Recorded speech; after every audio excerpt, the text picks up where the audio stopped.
এইটা হচ্ছে বনবিবির মন্দির, দেখতে পাচ্ছ বন্ধুরা।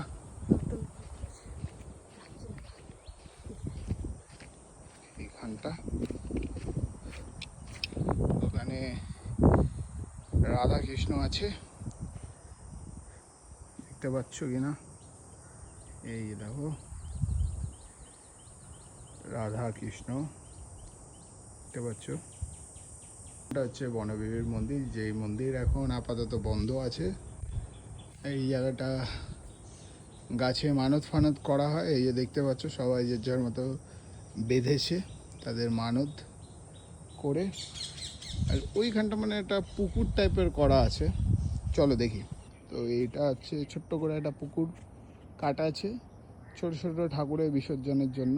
এই জায়গাটা খুবই মনোরম, একদম জঙ্গলের মাঝখানে এরকম একটা মন্দির, দেখতে পাচ্ছ, খুবই ভালো লাগবে।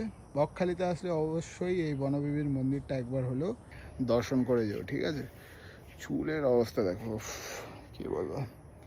সো এতটাই, তারা দেখা হবে আবার নেক্সট ভাগে।